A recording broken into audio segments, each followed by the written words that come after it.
Greetings, you curiouser and curiouser Herle Burly-ites. I want to start by thanking all of those who took the time to drop a thoughtful comment on last week's pod, our Premier's panel on healthcare. Lots and lots of buzz on that one, and I'm grateful for all the people who listened. But this week, we have a returning Herle Burly guest, a distinction that makes him an official friend of the pod. It's mandatory, whether he likes it or not, goddammit. Kevin Carmichael is here. Kevin, you know we have merch for this show. We should get you some merch, because you've been on the show. Did you have merch last time I did this? I don't think you had merch. No, we didn't have merch, but now we have merch. And I think it's our policy. We will send you a shirt. But, you know, if you want to load up on other items, we have those too. I'll wear it the next time you bring me on. Kevin is the editor-in-chief at the Financial Post, and you don't get to that position unless you're one of Canada's leading and award-winning business journalists. He's also a member of the International Governance Innovations roster of researchers and commentators. Here's where I'd like to take this conversation today. What else? Inflation, where it's going, what the government might do to provide relief, Bank of Canada plans, and Tiff Macklem's statement yesterday about wage growth. Then, the labor shortage, why we have one, how we might resolve it, and the implications for the economy. That's already enough to chew on, but if there's time, why is Freeland and Finance so quiet through a tumultuous time like this? Kevin Carmichael, friend of the pod, I want to welcome you back to the Herle Burly. Good to see you.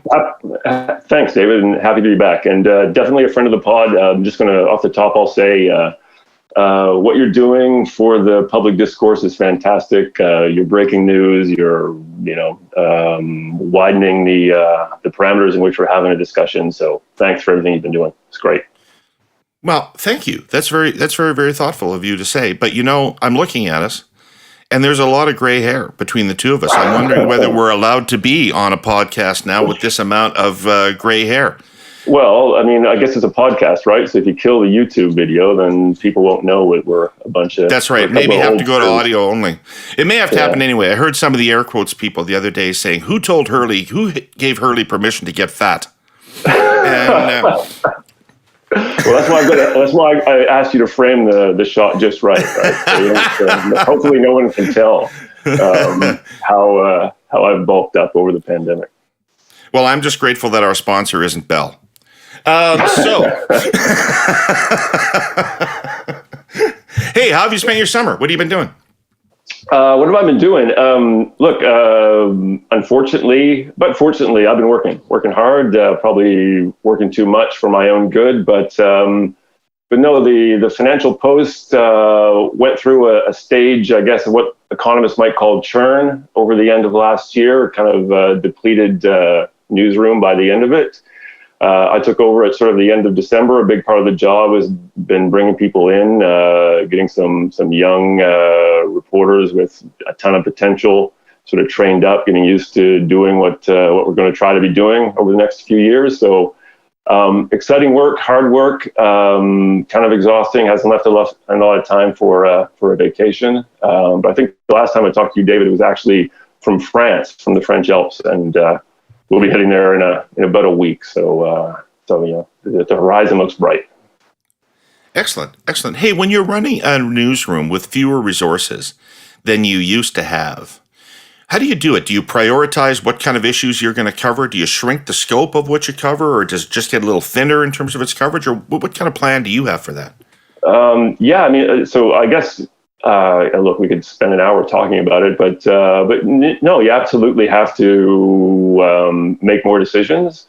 And another one of the difficulties through these 7-8 months is just the news cycle from hell that people like me have been trying to cope with fewer resources, right? So, I say to people, I get nostalgic for the financial crisis back when all we had to do was figure out what the hell quantitative easing was and super sieves and weird shit like that. Now it's just like it's coming at you from every direction. Everything that's happening out there matters. We're shutting down important international trade corridors. We're relaunching wars in Europe. Inflation is back with us. It just doesn't stop, or hasn't stopped at least for a long run. So you just have no choice but to go at it full throttle every day. You throw a lot of stories that you'd love to write, love to dig into. You end up throwing them over the side, hoping you come back. But I have to admit, during this cycle, we've probably forgotten as many stories as, probably wrote 5 years ago in my career. So yeah, it's like that. You just have to make choices, and it's hard because, there's more and more competition. No shortage of places for people to go, to turn to find something interesting to read. So, you have to think about at the same time of trying to add some value, trying to keep people engaged. And it's hard. It's challenging. It's fun hard, but yeah, it's hard. Cool. Well, you're doing a very, very good job. Thank you. It's a good part of that paper. So let's draw on all that expertise that you've been accumulating through that workout that you've been going through, and start with inflation. Big topic in the country. I did a recent survey, and it shows what everybody else is showing, which is that as far as Canadians are concerned, this thing now dwarfs affordability, cost of living. They may not call it inflation, they probably do, but it doesn't matter. It is, the cost of living is the top of everybody's mind right now in the country. And also is showing some significant impact on people's standard of living. You've written extensively about it. Where are we in the fight against inflation? And I use the term fight advisedly because I remember Pierre Trudeau used to talk about wrestling inflation to the ground as if it was a mano-a-mano combat struggle between him and inflation. So where's Canada at in this fight? Yeah, it's interesting. Yeah, David, and I don't know, probably that these metaphors that we use, and no doubt complicate matters to a certain extent, because we still use that metaphor, and it's not the Prime Minister's job to fight it to the ground anymore. Of course, it's the central bank governor's job to do so. And the problem, as I've written a lot about, everybody's written a lot about, you've had lots of guests on the show talking about it, it's much bigger than anything that the Bank of Canada can control. Yet we sort of have this tendency to focus in on somebody. We want somebody to be leading the charge. We want somebody to be accountable for it, in charge of it. And in the current context, that's the governor of the Bank of Canada. But where are we? So the latest numbers might give us a sense that it's peaked. We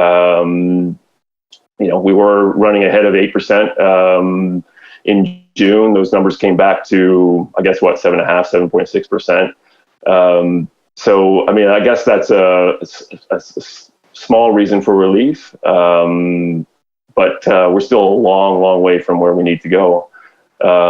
In some ways, the team transitory story is starting to take hold. The thinking there always was, of course, that this was primarily a commodity price-driven event, and so as soon as things sort of settled down out in the global economy, commodity prices would right themselves. That was kind of the story with inflation coming off its peak in July. Gasoline prices had surged to at a astonishing rate, but that was never going to last. And sure enough, it didn't last. So it started to come back. So things look less terrible at the moment, but they're still a long, long way from one, what the Bank of Canada is trying to achieve, what its mandate says it must achieve, and two, what Canadians have expressed to you in your polling, and to me in my email box every day, and everybody else, what they're willing to tolerate. And Canadians, we've heard the Bank of Canada governor say it many times, but Canadians just don't like inflation, and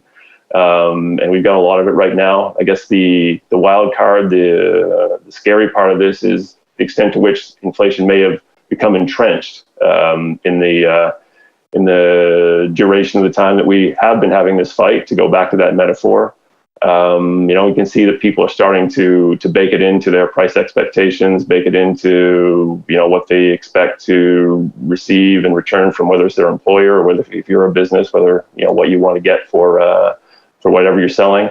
The numbers do show that continues to be an issue, and that continues to sort of spread throughout the economy. So that's the problem where we are now. Is going to come down to, I think, the willingness of workers, of business people out there to, I guess, believe what the message of the Bank of Canada is telling them, and that we will get the inflation back down to a more comfortable level. And if people believe that, then they might restrain from asking for a 10% raise to cover the cost of living that they've experienced over the last 12 months or so. All right, I want to get to the bank and wages in a couple minutes, but first, can you just give us a primer on what are, at the current time, the core drivers of inflation in Canada? Sure. The core drivers, there are three, and there are the three that people see most directly every day. The core driver is gasoline. I think we know the cause of that. That's everything that's going on in Europe and in the world generally. So there's that. The second one is food prices. Again, one of those items that is totally beyond the control of the Bank of Canada. Lots of things going on there. The biggest one being, though, is that just last year was a pretty terrible growing season in a lot of big farming countries around the world. So the supply just wasn't there to pick up for, again, the disruptions that happened in Europe around the Russian invasion of Ukraine. Of course, Ukraine and Russia being such important agricultural exporters.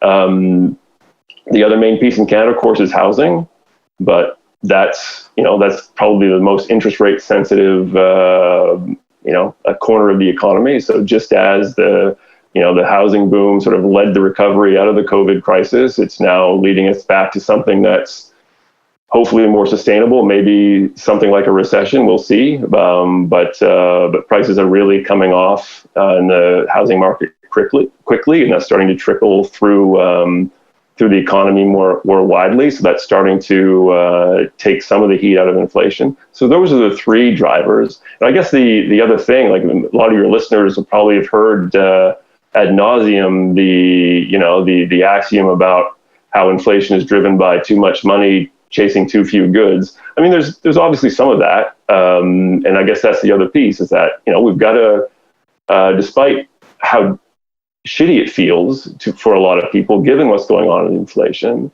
at another level, the economy is pretty strong. I mean, we've got unemployment is below 5%. I'm sure you never, back when you were working with Paul Martin, David, I doubt you'd ever thought you'd see unemployment rate of 5% in Canada. I certainly was conditioned at that time to never expect one, but here we are. I mean, there's lots of, disposable income, spending power out there, pent-up demand because of the pandemic. That was considered to be below the structural rate at that time. Indeed. No, quite right. I mean, so I suppose some of those people that believe that are now, maybe thinking they're getting the last laugh, or maybe things hadn't changed quite the extent that we thought. Maybe there was something to that notion that there was something magical about that 6% roughly unemployment rate that people tended to associate with full employment. I think we've seen enough evidence by now to know that it's something below 6%, but maybe it's not 4.5 at the same time, which is kind of where we ended up because of all the stimulus that the central banks and the governments deployed to get us out of the the COVID crisis. So hopefully that'll be a lesson into the future. But right now here we are, and the Bank of Canada's acknowledged that it probably overshot, and so now it's reeling in this line a lot faster than it ever thought it would or probably wants to. But the inflation numbers are telling it that it has no choice. So it's kind of what's at play. So one of the things you didn't mention as a core driver, and I ask you this because it's an important part of the political discourse in the country right now, which is to what extent is federal spending, federal deficits, contributing to inflation? Yeah. So look, I don't know. I mean, I think it's fair to say that it is. I mean, it obviously is to a certain extent. I think one of the reasons that perhaps the central banks around the world were caught off guard, or that we generally were caught off guard with the way that inflation accelerated sort of midway through the recovery, is that perhaps we didn't fully believe that governments sort of basically committed to austerity for the last 2 or 3 decades would go all in the way they did in response to the COVID crisis. But they did, taking some lessons from what happened after the Great Recession and applying them to this episode. Now, maybe they misapplied them in a certain extent. Maybe they went farther. I would say they probably did. I think we can see now that they went a little too hard at the issue. One either the fiscal authority or the monetary authority, I think we can see now should have pulled their punches a little bit, right? I think we could take our pick of who that should have been, but clearly there was too much stimulus going into the system based on the global economy's ability to meet that demand. So I guess I'll try to swing back and give a more direct answer to your question. I mean, so short answer, I guess, is yes, that's part of the problem. I think the extent to which it's part of the problem, I'm not sure. I mean, so people will look at the aggregate number and look at all that money in the economy and say, okay, yeah, that has to be what's driving inflation. Except a big chunk of that is still sitting in people's bank accounts, not being spent. And so money sitting in a bank account isn't really putting a lot of or exerting a big force on the economy. So, right. So it's a piece, David, but it's not the piece, in my opinion, or based on the extent to which I've been able to sort of sift through all the signals out there. It's part of it, but it's not the driver that some people think it is, in my opinion. Right. Canada is big. I don't need to tell you Herle Burly-ites that, because like me, you still remember it being drummed into you in grades 4 through 7 geography. Mountainous and craggy, flat and arid, fertile and lush, harsh and unforgiving.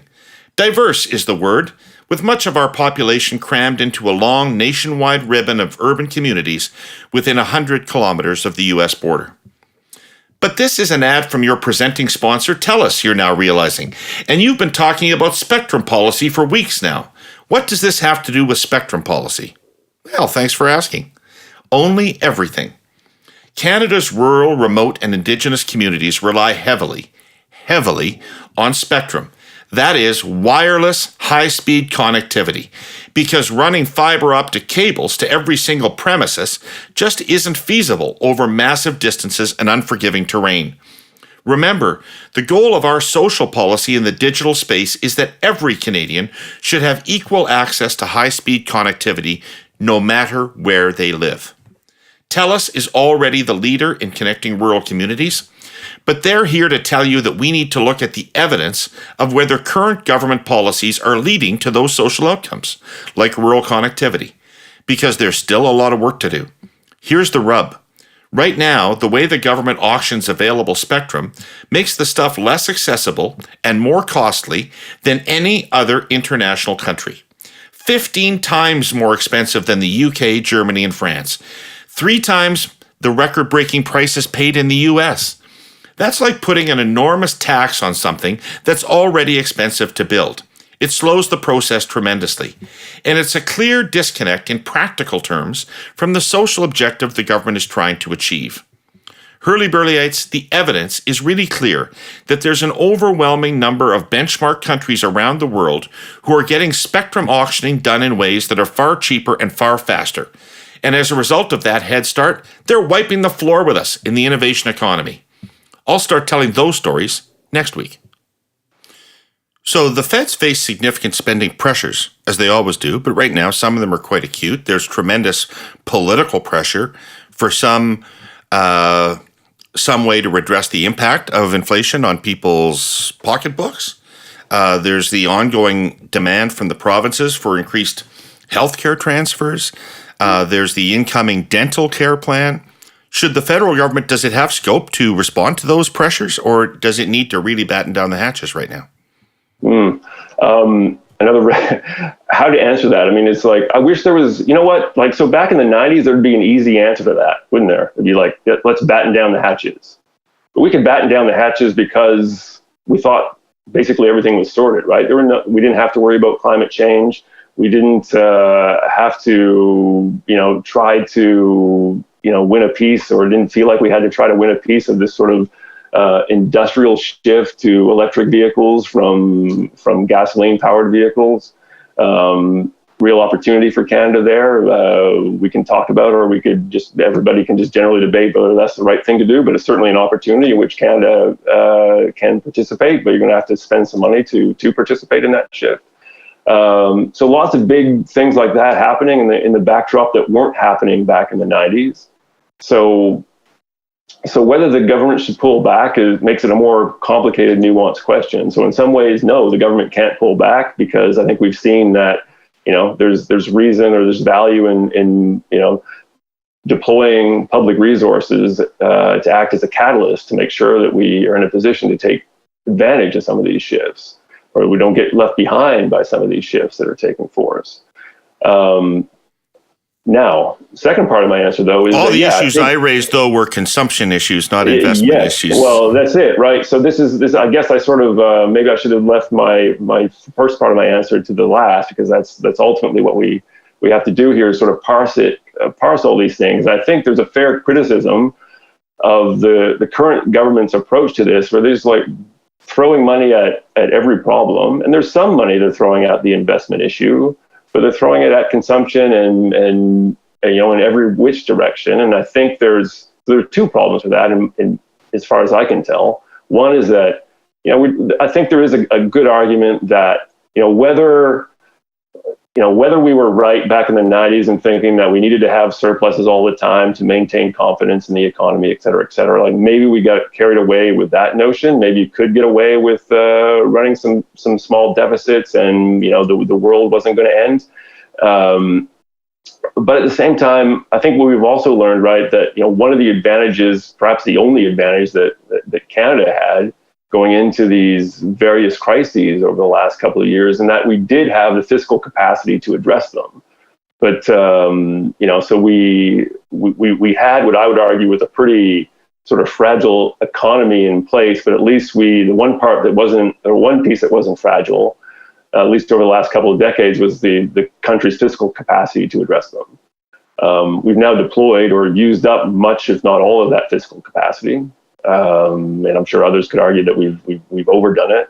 Regardless, take your pick, whether it's we've overdone it or we're almost at the limit or right at the limit.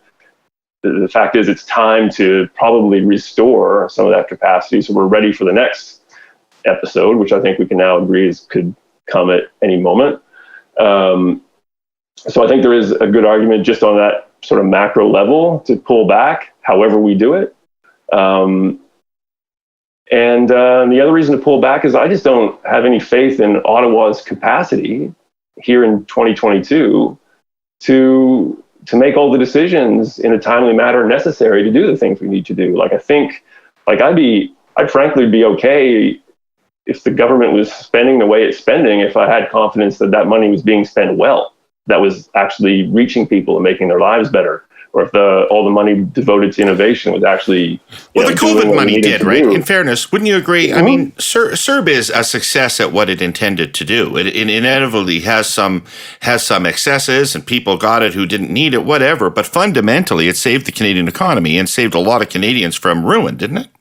I agree with that. Yes, absolutely. So, I mean, and I guess when I was thinking more about, sort of going forward from here, David. So yeah, CERB, I have no big issue with CERB, or I have no issue at all with CERB, really. I think what CERB showed us is sort of a new way to sort of address a crisis of the sort that we faced, and maybe any sort of crisis going forward, in sort of a more systematic, automatic way. And that, if we were able to lock that sort of a response down to recessions, or deep recessions, I don't think we need to deploy something like CERB if we're just going through a rough patch or a soft patch.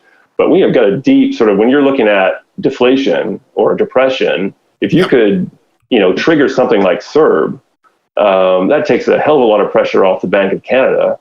And maybe you don't get yourself in situations where you have these housing booms all over the place. You don't sort of try to finance or get your way out of all these situations on a mountain of debt. Like, so if we were able to, if that was to become automatic, and I think, we learned enough from the deployment of CERB that, maybe we could get there. And smart people are already talking about doing that sort of thing before we even put CERB in place. Like, that could be a positive going forward for sure. So CERB is great. CERB is kind of the right way to respond to a depressionary episode like we just faced, I think.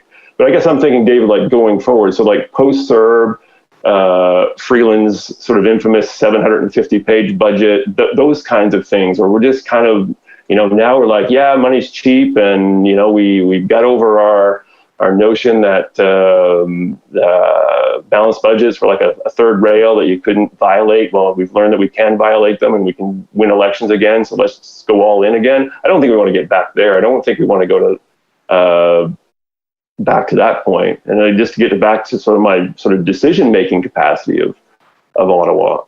I mean, we write all the time about the bottlenecks that are causing such chaos in the global economy with the supply chain issue or whatever. Well, one of the most severe bottlenecks that Canada has to contend with is the bottleneck of decision-making in Ottawa, where everything seems to have to go through that narrow funnel at the Prime Minister's office. And it's stunning to watch. I mean, I started doing this, back when you guys were in power, and it was a far different time. I mean, like, ministers were allowed to do their jobs. They were allowed to have conversations with journalists to help them understand what was going on. You had an interview with the finance minister. It didn't sound like what you just read in the press release. And the fact that, decision making was sort of spread across the government at that time, seems to me, was a reason that, oldsters like me have this nostalgia for a time where it at least felt like things were getting done.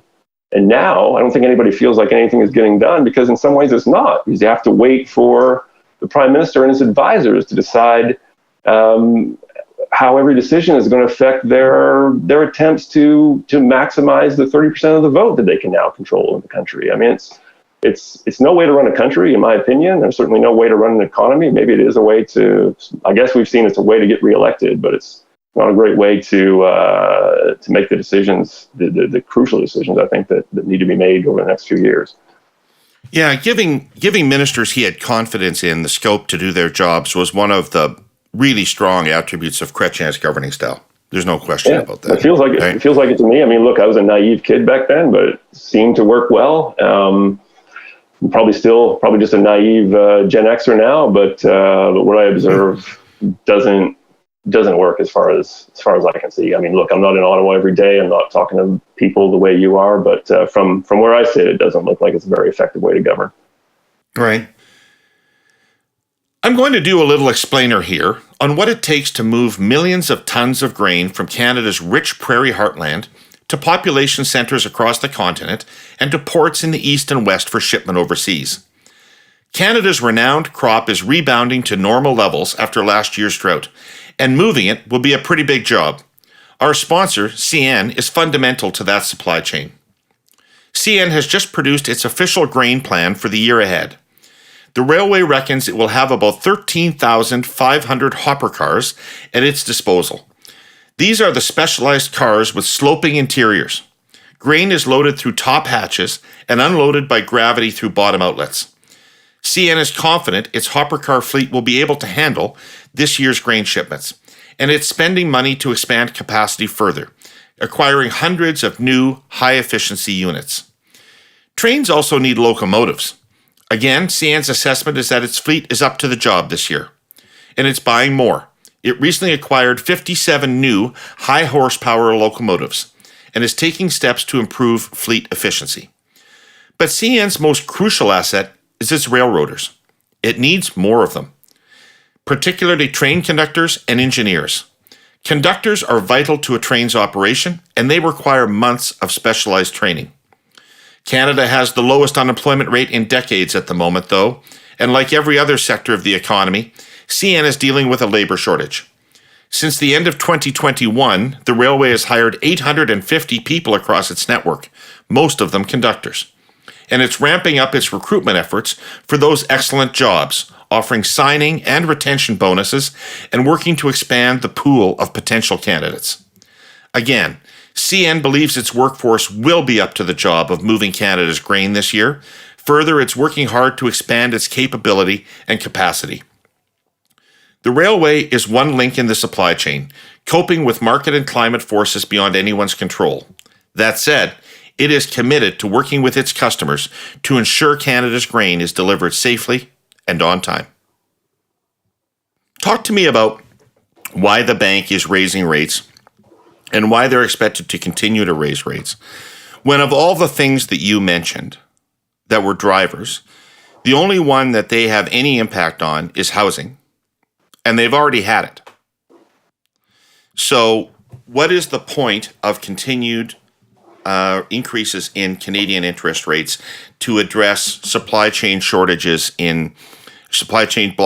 in China or Ukraine?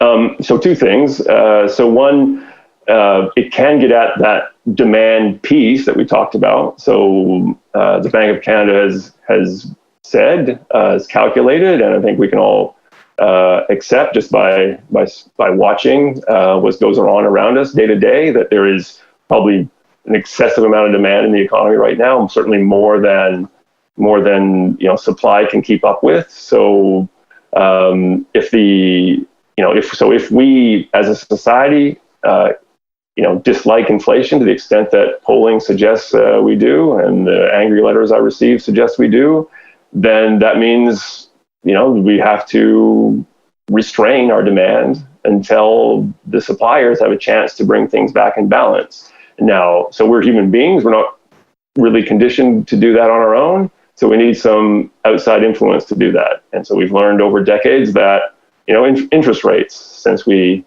like to, instant gratification, we've become a society, economies of buy now, pay later. So that means, or that is in effect given the central bank some control over how much demand is out there by controlling the cost of borrowing. So that's one reason to carry on, David. I mean, it's one of the reasons that the Bank of Canada is doing. The housing market is the big piece. So the Bank of Canada is like on its way to getting where it wants to go. Housing market probably still has there's probably some more correction to be had there, and of course some people worry it could overcorrect. Are you worried about that? Because the bank has obviously driven housing prices down a lot, but not in a way that makes housing any more affordable. In fact, I was reading today, one of the fans of this pod, Ron Butler, who's a mortgage broker, was saying that somebody who had locked in 5 years ago on their mortgage and is renewing now with, say, a $400,000 mortgage is going to have hundreds of dollars increase in their monthly payment. So I'm not worried about a bust per se. I mean, that doesn't mean I'm personally not worried about it based on my assessment of what's out there, the data, the thinking around these sorts of things. Which doesn't mean we can't have one, and because I'm not worried about it, probably means that we will. But I'll say, so the reason I'm cautiously optimistic that we'll avoid the worst is because there were some good lessons learned from the financial crisis and all the nonsense that was going on ahead of those years. We didn't see it in real time, unfortunately, but in retrospect. A lot of smart people have been looking at that, and we have a new sort of regulatory infrastructure in place that I think has probably reduced the risk enough that we probably avoid a U.S. sort of crash. But I guess the thing that does trouble me though is that to the point you raised about Ron's observation, I mean, absolutely. Life is going to be, a lot of households, a lot of people who have piled into the housing market over the last 3 or 4 years are going to find themselves with less money to spend going forward because their interest rates are going to rise. And that means there's less money to deploy in the economy. And that means that that's like sort of a semi-permanent headwind going forward, unless we find ways to generate and stimulate lots of growth elsewhere, right, to offset those headwinds. But without some tailwinds, we can certainly anticipate, as I said, that sort of that restraint from the simple fact that people will be putting more of their disposable income into their mortgage payments than they would be to going to the restaurant or investing in their cousin's startup or whatever, right? So that's the worry. I think that's where people should probably, at least in terms of like the larger economy, that's to me what people should focus on first, and we probably should be talking about a little more often, that like that's the risk, that we don't find ways to offset that drag on demand going, into the next few years, because it's been such an engine for the last decade, really. Like that is where the impulse for growth has been coming from, certainly in Canada, lots of other places. It's our primary industry, isn't it? It's our primary industry. I mean, I think it's a problem. It is our primary industry, which is sad. I mean, I stopped looking at the numbers. I stopped looking at the numbers because they were too depressing, because they keep growing up. But I was about to say, I encourage your listeners to run the numbers sometimes, but maybe they shouldn't. But they see how such a big piece that the real estate industry writ large takes up of GDP, and the up until this crash, if you had wanted to make money, what was a better place to invest it in Canada? Well, but that was the thinking, right? And it's still, on an individual level, it's still not terrible advice, right? I mean, like, if you buy a house in any of Canada's big cities, that's probably that investment's probably at least going to hold its value. And by the time you pay it off, at least you've got a place to live. That's attractive, especially in the sort of markets that we're witnessing now. And you'd be better off with a house at the a year before your retirement than you would be, say, if you'd bought Shopify stock last year, right? So it is an attractive investment on an individual level. Lots of history to suggest that it's a relatively safe one. And as we said, like at bottom line, even if it does lose your value, at least you can still live in it, so you've got something. The problem is, on a macro level, though, we've been plowing all this wealth into assets that offer essentially no productive value to the economy at all. Doing nothing for innovation, doing nothing to help us grow the economy, or even make the economy we have more efficient, which is super important given as we started talking about oldsters like us with our graying hair. I mean, it's like, we've known this for a long time. I think we were talking about it back in the 90s. So it's like, we knew this day was going to come. It's come. And here we have this unproductive economy that can't do much without without leaning into a loss of human labor, and that human labor is retiring. So we've got fewer people out there to generate the wealth that we've gotten used to. That means we have to be more productive. We have to find ways to do more with less. But or we're going to be poorer, right? Like if we don't reverse the trends of the forecasts for growth over the long term and productivity over the long term for Canada, mean that we're going to be a poorer country. On day in and day out, we're going to be getting poorer. Yeah, absolutely. Yeah, no, that's it. I mean, I've gotten the sense over the years that people don't like to hear that. Like they just reject it as sort of like a wonky economist argument. But that's what it comes down to. So, I mean, you look at the data today, or you look around your neighborhood and you think, well, okay, well, what's to worry about? Like everybody's hiring, everybody's got a help wanted poster in the window. Carmichael at the Financial Post keeps telling me this is a hot economy, things are going great. Why worry? So yeah, I mean, look, we'll find ways to put people to work, but the point is there'd be less room to give people pay increases just because the profits won't be there, the wealth won't be there to do so. We'll be in a weaker position to take advantage of the sort of technological and other shifts that we've been talking about, David. So it's eventually we may not be able to afford the society we've built.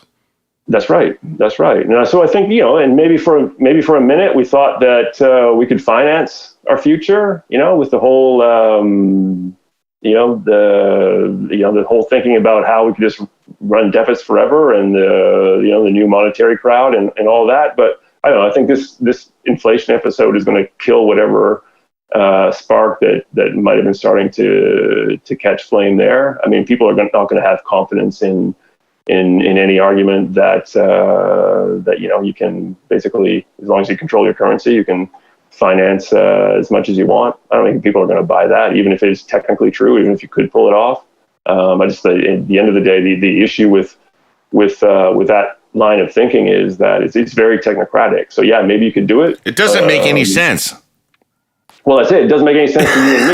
And so you can exactly, you can like run some complicated equations and and sketch out a theoretical map on how it could work. But people just will reject it automatically. So, and at the end of the day, that's why it won't work. So yeah, I don't know. It's tough. Productivity is one of those words that puts people to sleep. But we've got to get serious about it, which is why I keep coming back to. Actually, it threatens people. When people hear that word, they feel threatened because what they think the government's saying is you need to work harder and longer. Right? Yeah, you're right, David. I don't know. Maybe you have ideas on how people like me can communicate that message in a way that people don't reject it automatically. But you're absolutely right. You hear like, oh, we need to be more productive. We absorb that as in, well, what do you mean? We need to be more productive. I work my guts out every day. And yeah, maybe you do, but maybe you're not doing it as smart as you could. Or maybe if you had some better tech or your employer gave you some better software to work with, imagine what you could do with those, with your days, right? Yeah. If you work as hard as you do. I work, I've worked for people I work for employers that make it easier and harder, right? Because the tech works well. So, maybe I should rip my previous employer, and I'll rip the globe and say, rather than my previous one, and say like, look, I could do a lot more working for Bloomberg with its fancy machines than I can do working at the Globe and Mail with a lousy Outlook program, right? So that's what we're talking about. So it's not a personal thing. It's that we have to make these sorts of investments in technology and productive capacity to enable you and me and everybody else out there to get the most out of our talent and our skills. Like that's the productivity question. That's what it comes down to. And unfortunately, we've got this oligopolistic economy, lots of legacy companies that are big, comfortable, and not particularly keen in investing in people, in growth, in attacking the future. Sort of reached the stage where it's just a little too easy to satisfy your shareholders by doing less than you could. So when you have those excess profits, rather than attack the next big thing, it's pretty tempting and pretty easy just to raise your dividends, distribute them, buy back some shares. I guess they're helping us finance our retirements. So maybe that's something, but they're not setting us up to for any sort of long-term future, I guess is what it comes down to. So, we collectively have to decide what we want. Do we want the Bells and the Royal Bank of Canada's and, all these companies that have come to dominate the economy? Do you want them to finance our futures? Because this is what you hear, right? When you push these companies on why are you buying back shares, why are you raising dividends? They say, well, because we've got to take care of our shareholders, and our shareholders are, the citizens of Canada, the retirees. They rely on us to finance their retirement. Okay, but what about those startups that would need some seed funding to build the next big thing? Those people get nothing from the banks, right? So that's where we're at, as far as I can tell. These are, we're painting in broad strokes, obviously, David. But that's what I see when I sort of look at what's been going on over the last couple of years. We'll be back in a minute after a message from our sponsor, Google. What's the latest on the housing crisis? Did the Jays dig the inning? What's going on with passport lines? Google products are designed to help you find relevant local news from reliable publications, big and small. Learn how Google supports news in Canada at g.co/news in Canada. One last question about inflation before we move on. The governor of the Bank of Canada the other day urged employers to control wage increases. in their organizations. And I'm wondering how fair that is. I sort of have had this theory that the bank has been waging a psychological war on us that the purpose of their interest rate increases, since they don't have that much effect on the Canadian economy, on inflation in Canada, is that they're trying to persuade us that they are determined to get inflation back, to temper our wage demands so that we don't create an inflationary cycle where where the higher prices lead to higher wages, which leads to higher prices, and then you're in 1975 all of a sudden. I get that. But at the same time, there's two things that occurred to me when I heard it. One is, why isn't, say, 3% a reasonable increase in your salary, given that that's kind of where they expect to get inflation back to, and it would give you at least partial cover against what's going on right now? And second of all, why wouldn't they also lecture the employers to temper profit demands and distributions and executive compensation? Happy you brought this up. This is a tough one because it's one of those things. The point is excellent. We should talk about it, because it doesn't matter whether the nuance of what the governor said was reported correctly, or it's probably been distorted a bit since, which I sense is kind of what happened here. But the point is valid. So to the point specifically about the governor's comments, they strike me as maybe being somewhat miscommunicated. Because David, your theory is absolutely correct. That is exactly what the Bank of Canada is trying to do, and the Fed, and basically every other major central bank out there that has an inflation target. Their great lesson, their great learning from the 70s is that everything we were doing back then doesn't work. So they took them some time, but they got to a place where they landed on the inflation target, and decided that if they move the interest rate lever up and down, they can kind of have some effect on inflation. And then they incorporated the idea that so if we do that, people become confident in the fact that we can control inflation, at least to a certain extent, by moving interest rates up and down. When we come out and tell them that this is where interest rates are headed, and we can achieve that by moving the lever up and down, people will say, okay, well, the Bank of Canada, if I ask for that 5% raise or that 10% raise, the Bank of Canada is going to crank up interest rates and kill the economy. So I might as well I'll absorb that message. I'll take some confidence. I'll take the Bank of Canada at its word and assume that that's what will happen. And that's kind of what's happened over the last 2 or 3 decades. And so, in a way, it doesn't sound fair, but it's just the governor, again, perhaps a bit clumsily, but again, just this is the way the system is supposed to work. So employers shouldn't be, unless they want to reward their employees for whatever reason. And there are lots of because of the labor shortage issue, that's certainly an impulse to give people raises. But the Bank of Canada's message, I think, is essentially saying that, look, if you're raising, if you're going to lock yourself into a 5-year contract with somebody at 6% annual rate of wage growth, don't. If that's based on you're thinking that the cost of living is going to continue to increase at an annual rate of 6%, because we're not going to let that happen. That's the Bank of Canada's message, and I'm persuaded that it won't. The Bank of Canada and all the other central banks could drive us into recession, but I'm convinced they're willing to do so, because that is the great lesson. That is what they do, and they're going to have to do it to reinforce the credibility if it gets there. So they have no choice. They can't let up at the last minute or the first time a couple of labor leaders make some noise about the Bank of Canada governor essentially, articulating the way they approach things. The first moment that it gets a little touchy politically, they take a step back. They can't. I hope. If they lose a lot of credibility if they seem to be able. If it looked like they were as that various interest groups could push them around.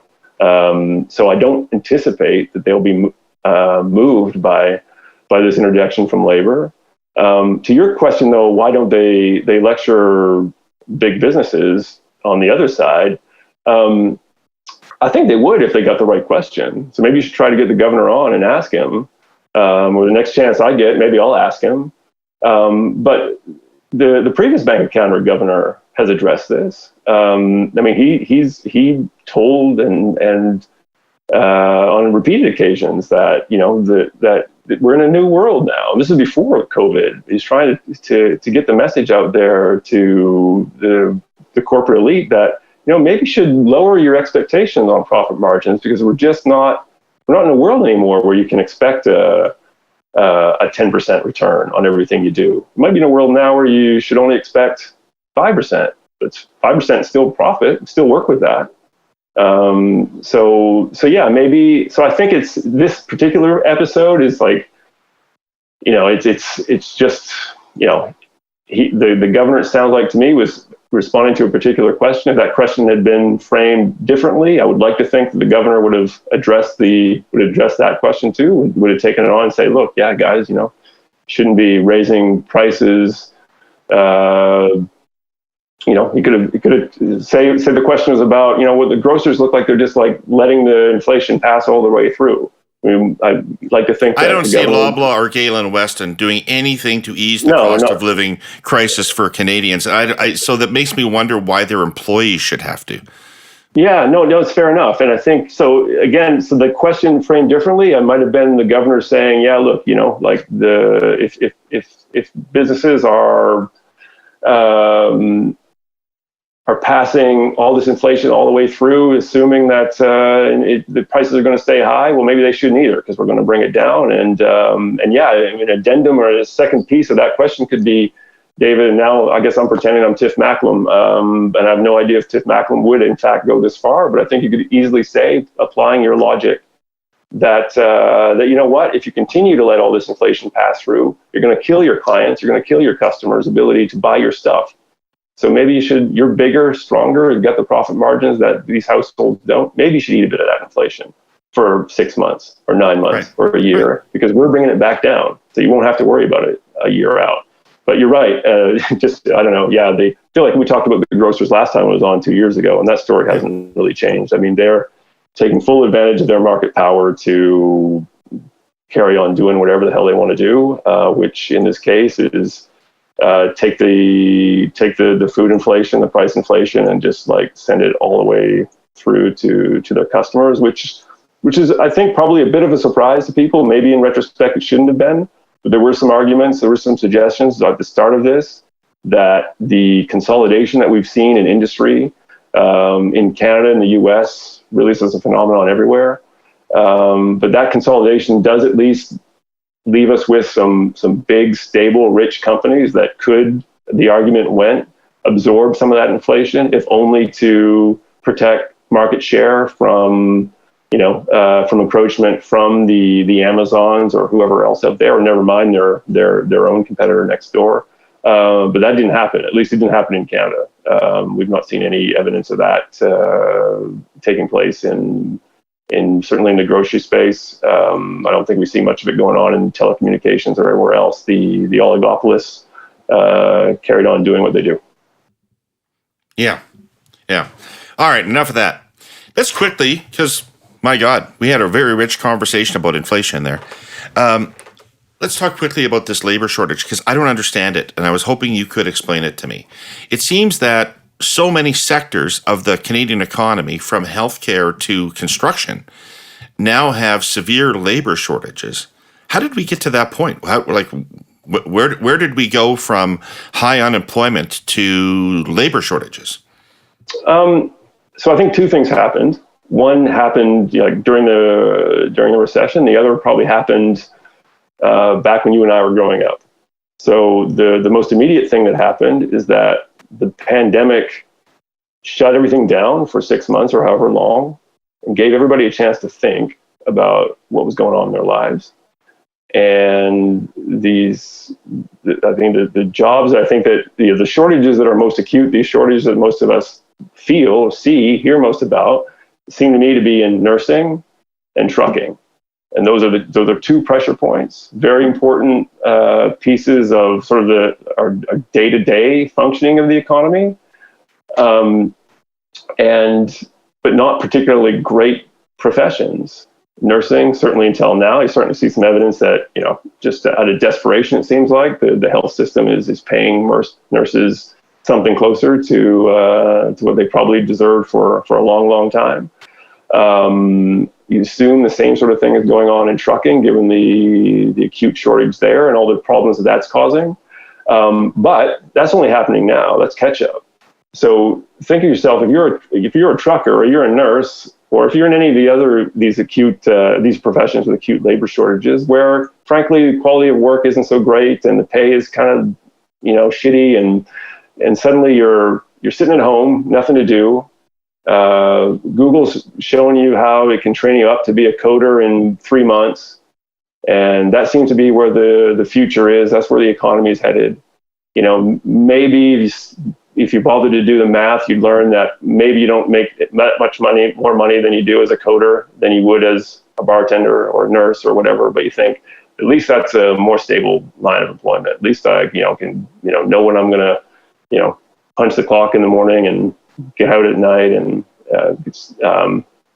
so I think there was a lot of that. And you see, so like there's been a lot of hiring going on in tech.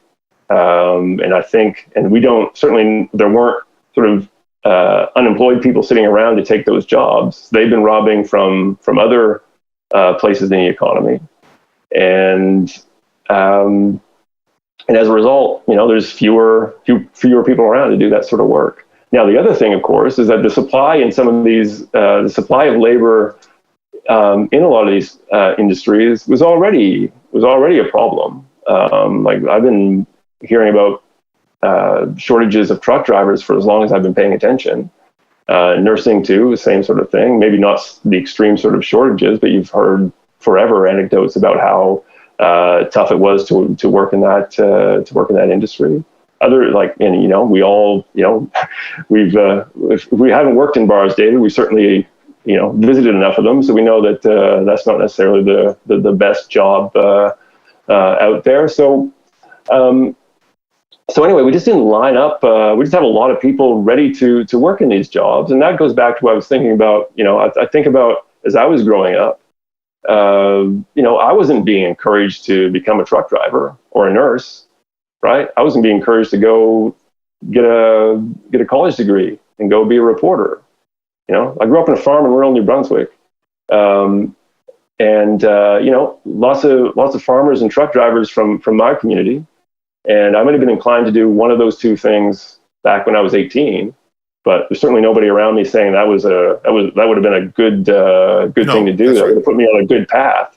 But look at today. I mean, it would be the reverse. I mean, because of climate change, you can suddenly certainly nobody would be encouraging you to go into journalism. No, that's precisely the point, David. It's precisely the point. If you were to sit down with, somebody at 18 today, you're going to get out just in time, man. There's 18 options. It's like, you want to be a reporter, you want to be a farmer, you want to be a truck driver. I mean, hell, the farming and trucking offer sort of perhaps a more lucrative path than certainly newspaper reporter does in 2022. So, but we're paying for that now, right? Like for whatever reason, we went all in on a university education 30 years ago. So we missed a generation of tradespeople, of truck drivers. And, we've learned how vital filling that piece of the economy is. Yet we spent, as I said, we spent a generation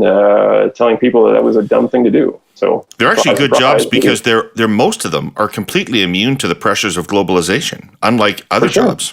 For sure, absolutely. So to me, that's what's going nobody on. Nobody from India is going to repair your toilet. No, well, I mean, but you raised another piece of this though, David. Because we at the same time though, because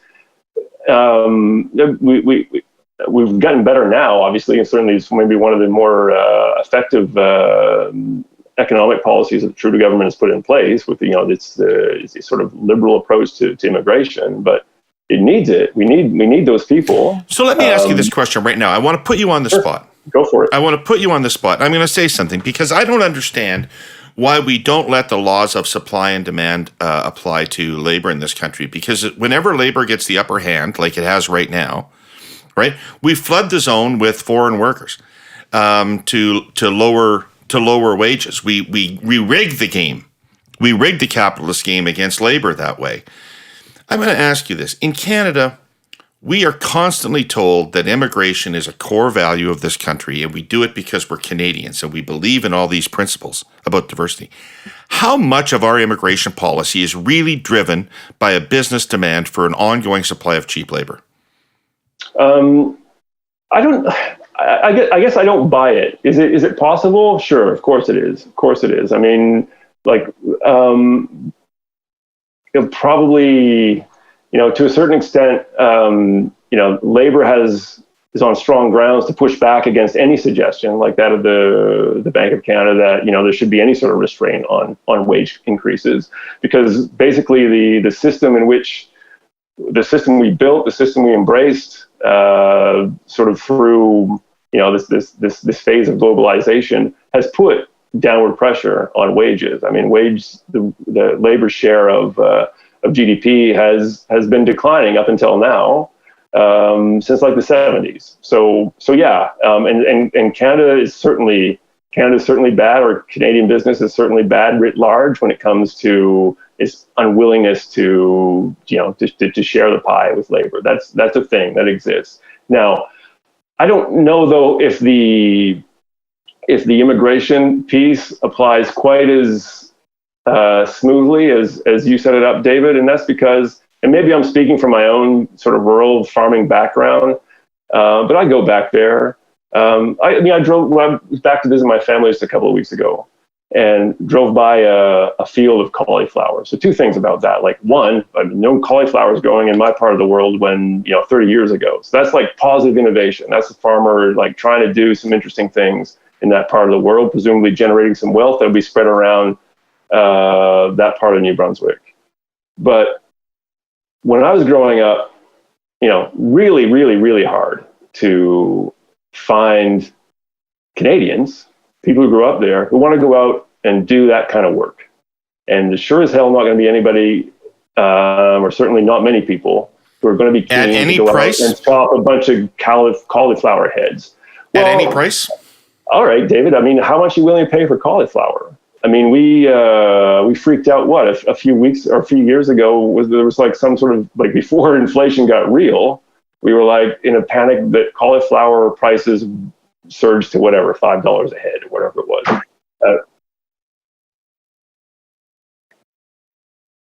No, I'm sure they don't. But that's in part because they either are unwilling to do it themselves, or they're unwilling to pay the price that it would cost to buy cauliflower or produce if farmers were or did pay wages that would bring people into the fields. But what would those wages have to be? I mean, we talked about it a little bit earlier. I mean, it's like, there are lots of people who quit the restaurant business, quit some of these professions, like quit warehouses or whatever, to train up to, get a 6-week certificate to go and be a computer coder. They can make more money, or at least as much money, as servers. But these are tough jobs. If people just don't want to do it anymore. Not enough people want to do it anymore. So you have to recruit workers who are that much more desperate and willing to do it at a wage that the producers feel is necessary to sell their products at a price that the greater market's willing to pay. So yeah, I mean, I don't know if I've answered your question in any satisfactory way, David, but I just don't think the immigration story applies anymore to the way you're applying it. Did it 20 years ago, when there were probably more, when the labor force was bigger, when there were more Canadians available? Yeah, maybe. But I don't think it applies today. There just aren't enough people left to work. Right, the aging story has taken hold. It's no longer a abstract thing that's going to happen someday. It's happening now. And so, we need those temporary foreign workers to come in here and work the farms, factories, drive the trucks, frankly, do a lot of, take care of us as we get older, become nurses. And so, but again, like, it gets back to my issue with the way I see public policy being executed in Ottawa these days. They do the easy bit, or they do the big bit. That is, like, open the gates for immigrants. That's right. We need those people. But then they don't follow through and look at the effect that has on the housing, look at the effect that has on the people that we're bringing in, right? Because, like, the professionalization of the economy makes it very difficult for immigrants to maximize their talents, because the doctors, the various trade associations, what have you, contractors, whatever, make it very difficult for people who haven't been trained up in Canada, and in some cases even haven't been trained up in the right province to do their job.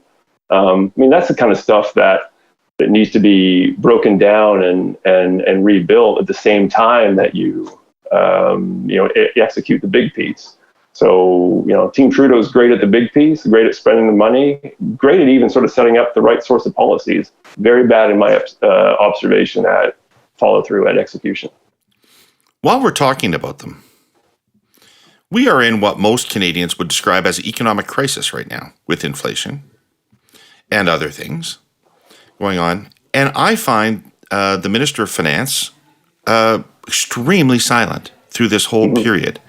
More silent than I would have thought any other Minister of Finance in history going through an economic period of turmoil would be.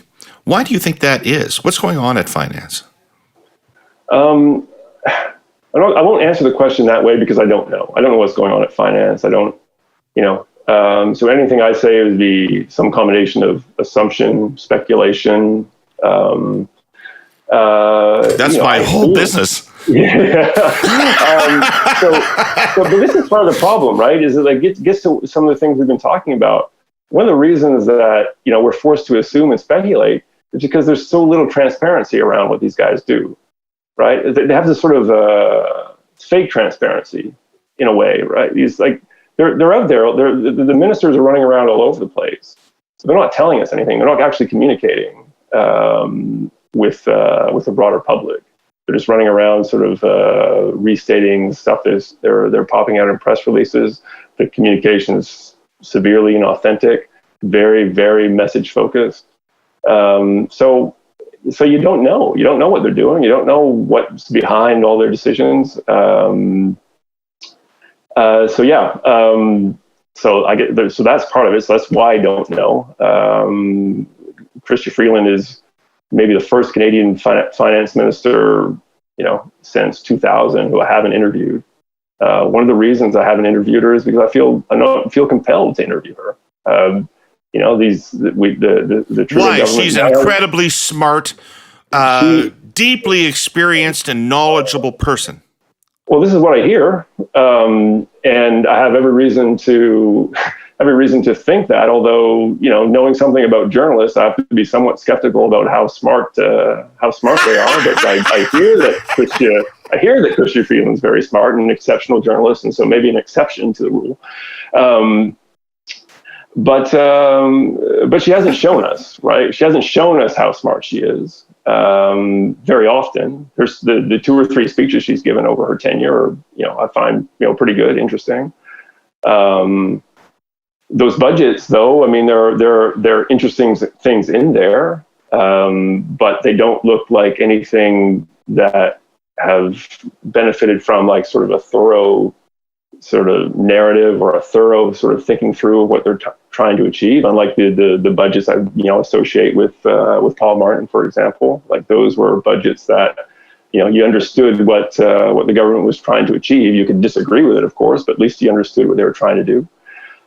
So why haven't I interviewed her? I think I've had an opportunity to once or twice, but I've reached a stage where I just feel no desire, no need to talk to a Trudeau minister, because I don't have any confidence they're going to tell me anything interesting. They're not going to tell me anything that I can't read in the budget or in one of their press releases. So why bother? And I think that's a shame, frankly. But they clearly have decided that's the way they want to do things. It's not in their interest. I haven't had I've had a number of ministers. I'm grateful for it. Number of ministers come on this show, and there hasn't been one of them that people haven't said after, my God, that person's way smarter than I thought they were. Yeah. No, it's look, I get it. That's one of the reasons that your show is so valuable, because for whatever reason, David, you have a poll. You can get some of these ministers on, and they feel whether they feel comfortable with you, or they, whatever it is, they feel more comfortable with you than they do with people like me. And so you are able to, I think, show the people out there who are paying attention that, yeah, these are smart people, but for whatever reason, they're not allowed to show it on a day-to-day basis to the non-listeners of the Herle Burly podcast. And I assume your numbers are gonzo, so hopefully that's a lot of people, David. But I assume you're not reaching the entire population. They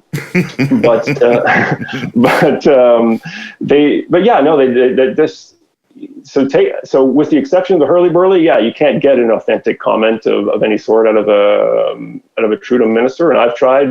The reporters who work for me try. They just don't, and they clearly decided that they don't want to. I assume it has something to do with this whole vote efficiency approach they've taken to politics. And you and Scott talk about it a lot. These are and look, and the Conservatives are turning into the same thing, right? So these big tent parties that I grew up covering are now small tent parties. They're on the way to being pup tent parties, right? I mean, they just and in a pup tent, in a small tent, you have to be that much more careful about what you say, because if you offend your base, you're not going to get reelected.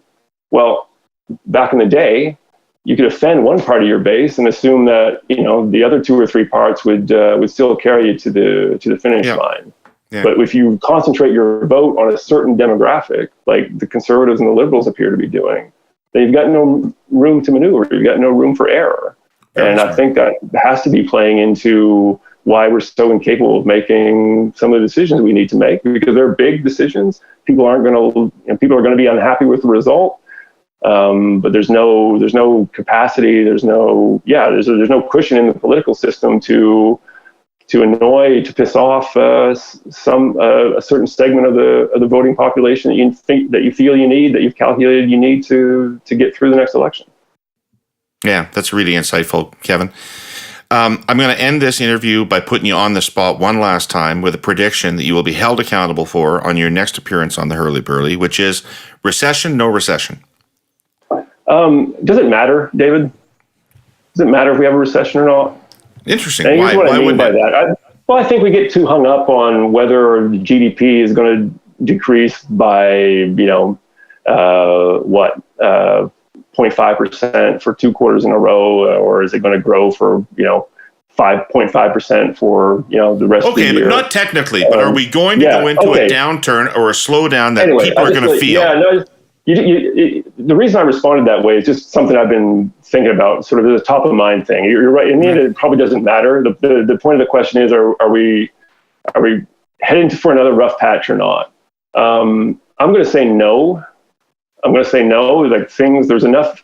Like I don't see. Nobody's been able to convince me that an economy with an unemployment rate, as we've said, around 5%.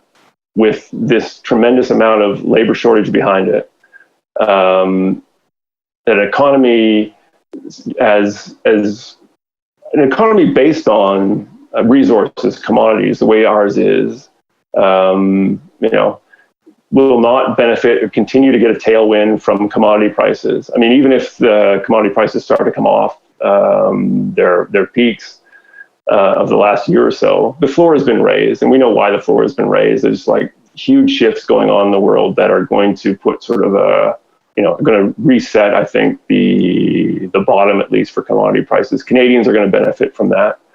And then those shifts. I mean, we're going through, whether it's climate change, whether it's the shift to digital economy, and the geopolitical and just philosophical shifts going on right now. Like we're rethinking the way the economy is supposed to work. So if I mean, we've expressed our skepticism about whether Canada's in a place to fully take advantage of those shifts. But there's going to be some attempts to take advantage of those shifts. That means there'll be some investment going on. There'll be some people trying to grow their economies, trying to staff up, trying to do the things you need to do to take advantage of disruption like the type we're living through. So I think all those things will keep us from a recession, from a real tough economy over an extended period of time. But I do worry about all that money that we've plowed into housing, how reliant we've become on housing as a driver. I received an email of some months back comparing Canada to Argentina. I haven't been able to get that out of my mind because, of course, that's exactly what happened, the kind of thing that happened. Like, Argentina is not so different than Canada in a fundamental way, right? But you certainly know from your years with Paul Martin what a basket case Argentina became. I mean, Argentina, and it continues to be a basket case in a lot of ways because used to have a thriving middle class like ours. Yeah, exactly, but that a middle class built on debt.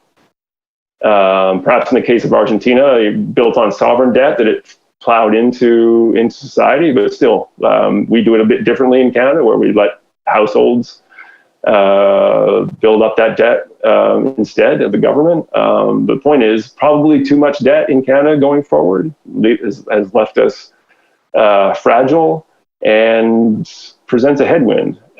So it comes down to business investment for me. It comes down to the extent to which Canada's companies are going to really embrace the disruptions going on right now, and their track record, frankly, isn't great, David. So I guess if I was, when are you bringing me back on? Another 2 years from now? A year from now? 6 months? A year from now. Within the year, for sure. Yeah. I think we'll be muddling through still. I think we'll be benefiting from the tailwind of what's going on in the commodity sector, tailwind from all that hiring, but we might not be feeling good about what we're seeing in housing and consumption. So, kind of a growth that doesn't maybe feel so great, unless our political system gets its act together and starts to do some things that can accelerate the kind of investment that I think could turn things around. That's what we'll focus our next conversation around.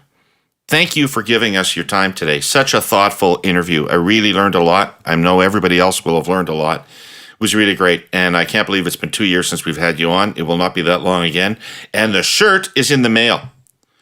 I look forward to the shirt, David. I look forward to the shirt, and thanks for bringing me back on. It's a lot of fun, and I'll just reiterate. There we go.